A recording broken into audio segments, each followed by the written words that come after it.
नमस्कार दोस्तों, हमारे चैनल पर आपका स्वागत है। जय श्री कृष्णा, राधे राधे, हर हर महादेव, ओम नमो भगवते वासुदेवाय नमः। जय श्रीमन नारायण। दोस्तों आज हम सुनेंगे ज्येष्ठ पूर्णिमा व्रत कथा, जिसे बत्तीसी पूर्णिमा भी कहा जाता है। ज्येष्ठ पूर्णिमा की हार्दिक शुभकामनाएं। बत्तीसी पूर्णिमा का व्रत कथा। प्रेम से बोलिए भगवान श्री विष्णु जी की जय, माता लक्ष्मी जी की जय। द्वापर युग में यशोदा माँ ने श्री कृष्ण से कहा कि हे कृष्ण, तुम सारे संसार के उत्पन्न करता, पालनहारी और संहारता हो। आज मुझे कोई ऐसा व्रत बताओ जिसको करने से मृत लोक में भी स्त्रियों को विधवा होने का भय ना रहे, तथा यह व्रत सभी मनुष्यों को मनोकामना पूर्ण करने वाला हो। श्री कृष्ण कहने लगे कि माता, तुमने अति सुंदर प्रश्न किया है। मैं तुम्हें ऐसे एक व्रत के बारे में विस्तार से बताता हूँ। सौभाग्य की प्राप्ति के लिए स्त्रियों को बत्तीसी पूर्णिमा व्रत करना चाहिए। इस व्रत को करने से स्त्रियों को सौभाग्य की प्राप्ति होती है। यह व्रत अत्यंत सौभाग्य देने वाला और भगवान शिव के प्रति भक्ति को बढ़ाने वाला होता है। यशोदा जी कहने लगी, कृष्ण, प्रथम इस व्रत को मृत्यु लोक में किसने किया था? इसके विषय में विस्तार से मुझे बताओ। श्री कृष्ण कहने लगे कि इस भूमंडल पर अनेक प्रकार के रत्नों से परिपूर्ण कातिका नाम की एक नगरी थी। वहां चंद्रहास नामक राजा राज्य करता था। उसी नगर में धनेश्वर नाम का एक ब्राह्मण था और उसकी स्त्री अति सुशीला रूपवती थी। दोनों ही उस नगरी में बड़े प्रेम से रहा करते थे। घर में धन धान आदि की कोई कमी नहीं थी। उनको बहुत बड़ा दुख था कि उनकी कोई संतान नहीं थी। एक समय एक बड़ा योगी उस नगरी में आया। वह योगी उस ब्राह्मण के घर को छोड़कर अन्य सभी घरों में भिक्षा लेकर भोजन किया करता था। वह रूपवती से कभी भिक्षा नहीं लेता था। एक दिन वह योगी रूपवती से भिक्षा न लेकर किसी अन्य घर से भिक्षा लेकर गए। गंगा किनारे जाकर भीषण को प्रेम पूर्वक ग्रहण करने लगा कि धनेश्वर ने योगी का यह सब कार्य देख लिया। अपनी भिक्षा के अनादर से दुखी होकर धनेश्वर योगी से बोला कि महात्मन, आप सब घरों में भिक्षा लेते हैं, परंतु आप मेरे घर की भिक्षा क्यों नहीं लेते हैं? इनका क्या कारण है? योगी ने कहा, निसंतान के घर की भीख पतितों के अन्न के तुल्य होती है, और जो पतितों का अन्न खाता है वह भी पतित हो जाता है। क्योंकि तुम निसंतान हो, इसीलिए पतित हो जाने के भय से मैं तुम्हारे घर की भिक्षा नहीं लेता। धनेश्वर योगी की यह बात सुनकर बहुत दुखी हुआ और हाथ जोड़कर योगी के पैरों में गिर गया और कहने लगा, हे महाराज, यदि ऐसा है तो आप पुत्र प्राप्ति का उपाय बताइए। आप सर्वज्ञानी हैं, मुझ पर कृपा कीजिए। भगवान, मेरे घर में धन की कोई कमी नहीं है, परंतु मैं पुत्र न होने के कारण अत्यंत दुखी हूँ। आज मेरे इस दुख का हरण करें। आप सामर्थ्यवान हैं। यह सुनकर योगी कहने लगा, ब्राह्मण, तुम चंडी की आराधना करो। घर आकर उसने अपनी पत्नी से कहा, सारा वृतांत कहा और स्वयं तप करने के लिए वन में चला गया। वन में जाकर उसने चंडी की उपासना की और उपवास किए। चंडी के 16वें दिन उसको स्वप्न में दर्शन दिए और कहा, धनेश्वर, जा, तेरे घर पुत्र होगा, परंतु वह 16 वर्ष की आयु में ही मृत्यु को प्राप्त हो जाएगा। यदि तुम दोनों पति 32 पूर्णमासी का व्रत विधि पूर्वक करोगे तो वह दीर्घ आयु हो जाएगा। जितनी तुम्हारी सामर्थ्य हो, आटे की दिए बनाकर शिव जी भगवान का पूजन करना, परंतु पूर्णमासी के व्रत 32 होने चाहिए।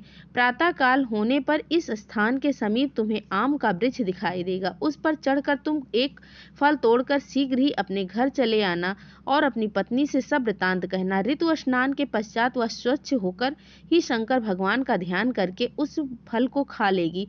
शंकर भगवान की कृपा से उसको गर्भ हो जाएगा। जब यह ब्राह्मण प्रातः काल उठा तो उसने एक स्थान के पास ही एक आम का वृक्ष देखा, जिस पर एक अत्यंत सुंदर आम का फल लगा हुआ था। उस ब्राह्मण ने उस आम के वृक्ष पर चढ़कर फल को तोड़ने का प्रयत्न किया, परंतु वृक्ष पर कई बार प्रयत्न करने के पर भी वह चढ़ नहीं पाया। तब उस ब्राह्मण को बहुत चिंता हुई। तब विघ्न विनाशक श्री गणेश भगवान की वंदना करने लगा। हे दयानिधि, अपने भक्तों के विघ्नों को नाश करके उनके मंगल कार्य को करने वाले, दुष्टों का नाश करने वाले, रिद्धि सिद्धि प्रदान करने वाले, आप मुझ पर कृपा करके इतना बल दें कि मैं अपने मनोरथ को पूरा कर सकूं। इस प्रकार गणेश जी की प्रार्थना करने पर उनकी कृपा से धनेश्वर वृक्ष पर चढ़ गया और उसने सुंदर आम के फल को तोड़ लिया। और धनेश्वर ने सोचा कि वरदान से फल मिला था, वह यही है और कोई फल तो दिखाई नहीं दे रहा। धनेश्वर ब्राह्मण ने जल्दी से घर जाकर अपनी पत्नी को वह फल दे दिया और उसकी पत्नी ने अपने पति के कहे अनुसार उस फल को खा लिया और वह गर्भवती हो गई। देवी जी की असीम कृपा से उसे एक अत्यंत सुंदर पुत्र उत्पन्न हुआ, जिसका नाम उन्होंने देवीदास रखा। माता पिता के हर्ष और शोक के साथ वह बालक शुक्ल पक्ष की चंद्रमा की भांति अपने पिता के घर में बड़ा होने लगा। माता भवानी की कृपा से वह बालक बहुत ही सुंदर, सुशील, विद्या पढ़ने में बहुत ही निपुण हो गया। दुर्गा जी की आज्ञा अनुसार उसकी माता ने 32 पूर्णमासी का व्रत रखा आरंभ कर दिया, जिससे उसका पुत्र बड़ी आयु वाला हो जाए। 16वां वर्ष लगते ही देवीदास के माता पिता को बड़ी चिंता हो गई, कहीं उनके पुत्र की इस वर्ष मृत्यु न हो जाए। इसीलिए उन्होंने अपने मन में विचार किया कि यदि यह दुर्घटना उनके सामने हो गई तो वो कैसे सहन करेंगे। इसीलिए उन्होंने देवीदास के मामा को बुलवाया और कहा, हमारी एक बहुत बड़ी इच्छा है कि देवीदास 1 वर्ष तक काशी में जाकर विद्या अध्ययन करे और उसको अकेला ही नहीं छोड़ना चाहिए। इसीलिए साथ में आप चले जाएं और 1 वर्ष के पश्चात इसको वापस ले आना।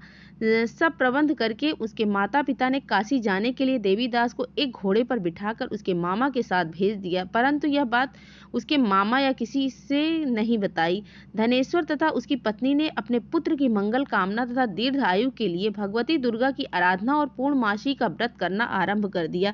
इस प्रकार बराबर 32 पूर्णमासी के व्रत को उन्होंने पूरा किया। कुछ समय पश्चात एक दिन वह मामा और भांजा मार्ग में रात बिताने के लिए किसी गांव में ठहरे हुए थे। उस दिन उस गांव में ब्राह्मण की अत्यंत सुंदर, सुशीला और गुणवती कन्या का विवाह हो रहा था। जिस धर्मशाला के अंदर वर और उसकी बारात ठहरी हुई थी, उसी धर्मशाला में देवीदास और उसके मामा भी ठहरे हुए थे। संयोगवश कन्या को तेल आदि चढ़ाकर मंडप आदि का कार्य किया गया।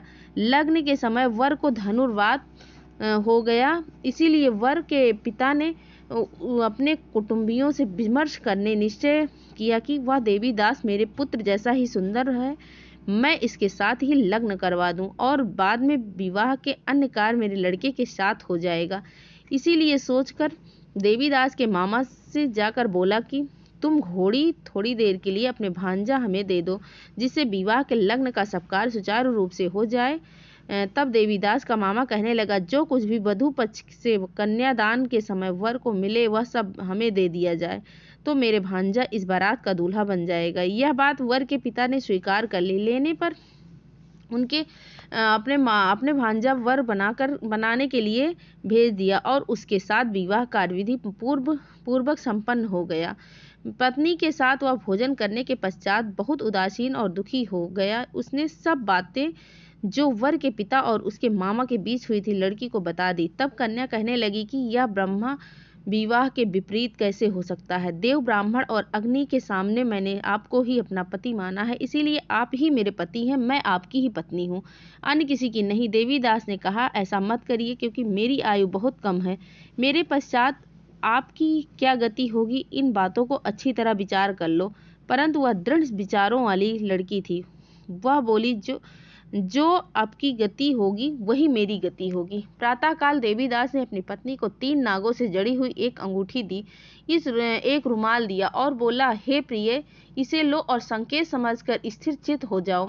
मेरा मरण और जीवन जानने के लिए एक पुष्प वाटिका बना लो, उसमें सुगंधी वाली एक 9 मालिका लगाओ और उसको प्रतिदिन जल से सींचा करो और आनंद के साथ खेलो कूदो, उत्सव मनाओ। जिस समय और जिस दिन मेरा प्राणत्य होगा यह फूल सूख जाएगा और जब यह फिर से हरे भरे हो जाएंगे, समझ लेना मैं जीवित हूँ। यह बात निश्चय करके समझ लेना, इसमें कोई संशय नहीं है। इतना कहकर देवीदास वहां से चला गया और प्रातः काल होते ही वहां पर गाजे बाजे बजने लगे और जिस समय विवाह कार्य संपन्न करने के लिए वर तथा सब बाराती मंडप में आए तो कन्या ने वर को भली प्रकार से देखकर अपने पिता से कहा कि यह मेरा पति नहीं है, मेरा पति वही है जिसके साथ रात्रि में मेरा पानी ग्रहण हुआ है, इसके साथ मेरा विवाह नहीं हुआ। यदि यह वही पुरुष है तो बताइए, मैंने इसको क्या दिया। वधू पक्ष और कन्या पक्ष कन्यादान के समय जो आभूषण आज दिए गए थे वो दिखाए तथा रात में क्या गुप्त बातें मैंने इनसे कही वह सब सुनाइए। पिता ने उसके कहे अनुसार वर को बुलाया और कन्या की सब बातें सुनकर वह कहने लगा कि मैं नहीं जानता। इसके पश्चात लज्जित होकर वह वहां से चला गया और सारी बारात भी अपमानित होकर वहां से लौट गई। भगवान श्री कृष्ण बोले, माता, इस प्रकार देवीदास काशी विद्या अर्जन के लिए वहां से चला गया और जब कुछ समय बीत गया तो काल से प्रेरित होकर एक सर्प रात्रि के समय उसको डसने के लिए वहां पर आया। विषधर के प्रभाव से उसके शयन का स्थान चारों ओर से विष की ज्वाला विषैला हो गया, परंतु व्रत के प्रभाव से उसको काट नहीं पाया, क्योंकि पहले ही उसकी माता ने 32 पूर्णमासी का व्रत रखा। इसके बाद मध्याह्न के समय स्वयं काल वह आया और उसके शरीर से प्राणों को निकालने का प्रयत्न करने लगा, जिससे वह मूर्छित होकर पृथ्वी पर गिर गया। उसी समय माता पार्वती के साथ भगवान शंकर आ गए।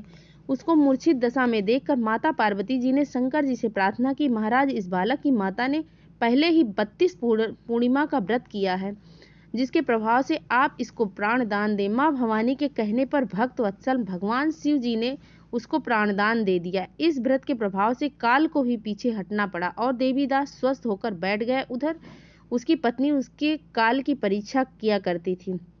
जब उसने देखा वह पुष्प वाटिका में पुष्प कुछ भी नहीं रहे तो उसको अत्यंत आश्चर्य हुआ, लेकिन जब वह जैसे ही हरी भरी हो गई तो वह जान गई कि अब उसका पति ठीक ठाक है, वह जीवित हो गया है। यह देखकर वह बहुत प्रसन्न हो उठी। अपने पिता से कहने लगी, पिताजी, मेरे पति जीवित हैं, आप उनको ढूंढिए। जब 16वां वर्ष बीत गया तो देवीदास जी भी अपने मामा के साथ काशी से चल गया। इधर उसके ससुर उसको ढूंढने के लिए अपने घर से जाने के ही वाले थे कि दोनों मामा भांजे वहां पर आ गए। उनको आता हुआ देखकर उनके ससुर को बड़ी प्रसन्नता हुई और वह उन्हें अपने घर ले गए।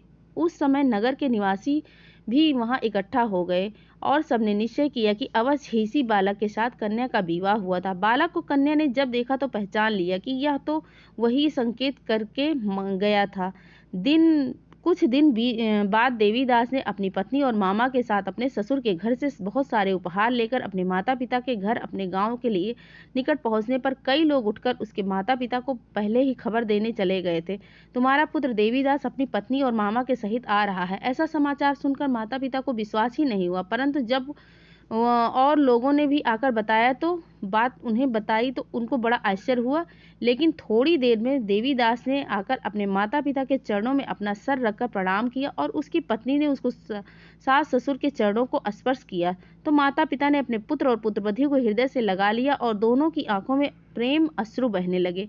अपने पुत्र और पुत्रवधू के आने की खुशी से धनेश्वर ने बड़ा ही भारी उत्सव किया और ब्राह्मणों को दान दक्षिणा देकर प्रसन्न किया। श्री कृष्ण भगवान कहने लगे कि इस प्रकार धनेश्वर 32 पूर्णमासी के व्रत के प्रभाव से पुत्रवान हो गया। जो भी स्त्रियां 32 पूर्णमासी के व्रत को करती हैं जन्म जन्मांतर में वैधत्व का दुख नहीं भोगती और सदैव सौभाग्यशाली रहती हैं। व्रत करने वाला चाहे स्त्री हो या पुरुष भगवान शंकर की कृपा से संसार के सकल आनंद भोग कर अंत में आवागमन रहित होकर शिवलोक को प्राप्त होता है। प्रेम से बोलिए श्री लक्ष्मी नारायण की जय, विष्णु भगवान की जय, उमापति महादेव की जय।